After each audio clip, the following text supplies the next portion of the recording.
हनुमान जी की अगर बात की जाए, भगवान राम से जी हाँ। प्रेम करते थे और उनमें श्रद्धा थी।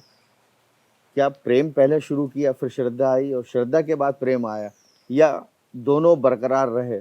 क्या था वो? क्या हो सकता है उनके बीच में? हाँ, ये भी आपका बड़ा गोगली-नुमा क्वेश्चन है ये बहुत बहुत नया प्रश्न आपने किया है।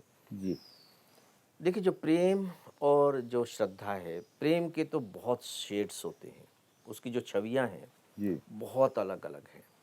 श्रद्धा की उतनी छवियाँ नहीं होती हैं, जी, श्रद्धा के लेयर्स होते हैं, मतलब गहराई होती है। जी, प्रेम तो देखिए माता-पिता का प्रेम है, भाई-बहन का प्रेम है, जी, तो प्रेम कई-कई तरह के होंगे, लेकिन श्रद्धा उस तरह का नहीं होता है। प्रेम के बारे में हम ये कह सकते हैं कि भौतिक जगत का भी हो सकता है, जी, लेकिन श्रद्धा भौतिक जगत की चीज़ नहीं है। हुँ, श्रद्धा जैसे ही किसी चीज़ के प्रति होगी, किसी के प्रति भी होगी, तो वो भौतिक जगत से एक अलग तरह की चीज़ हो जाती है। जैसे ईश्वर के प्रति विश्वास अगर है, जी, तो वो बात नहीं बनेगी, पूज्य का भाव रहेगा, जी, पूजा का भाव रहेगा, लेकिन जैसे ही श्रद्धा का भाव होगा, जी, तो हम समर्पित कर देंगे। मैं आपको एक केला खाने को दे दूँ कि भई जी, ये केला है, खा लीजिए, तो आप अपना दाहिना हाथ या बाएँ हाथ पकड़ कर के ऐसे हाथ बढ़ केला खा लेंगे। जी, लेकिन मैं कहूँ कि ये प्रसाद जी, है तो केला, बिल्कुल।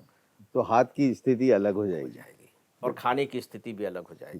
सर मुझे ये तो जवाब मिल गया कि पहले प्रेम होता है फिर श्रद्धा होती है। क्या मैं हनुमान जी के केस में क्या मैं ये कहूँ कि पहले भगवान से उन्हें प्रेम हुआ फिर बाद में श्रद्धा हाँ, उमड़ी? देखिए हनुमान जी की जो मुलाकात होती है पहली बार राम से, जी, वो जंगल में होती है क्योंकि जी, बाली और ये जो अंगद थे ये थोड़े से मतलब उनको बहुत ही संदेह की निगाह से देखते थे कि भैया तीर बाण वाला कौन आ गया। जी, जी, और फिर हनुमान को भेजा जाता है पता लगाने के लिए, अंगद भेजते हैं कि भैया जाओ पता लगाओ, देखो ये कौन आए हुए हैं। जी, जी, तब फिर वो पता लगा तो पहले तो वो संदेहास्पद है राम के बारे में। ऐसा नहीं कि राम उस समय इतने प्रसिद्ध हो गए थे, प्रसिद्ध हो गए भगवान थे। बन चुके थे कि हनुमान उनके बड़े मुरीद हो गए थे, ऐसा जी, कुछ नहीं था। तो बातचीत करने के बाद उनको पहले प्रेम हुआ जी, और जी, जब उन्होंने बाली का बाकायदे वध किया और वध करने के बाद राज्य सुग्रीव को दिया, तब फिर वो सोचे होंगे कि भाई ये क्या हो रहा है, मतलब ये तो कुछ अलग ही तरह के व्यक्ति हैं। जी, तो फिर उनके मन में श्रद्धा का भाव पैदा हुआ और बहुत जब जैसे श्रद्धा का भाव पैदा हुआ, जी, तो जी, पहले वो उनके वर्कर थे, जी। बाद में दास बन गए।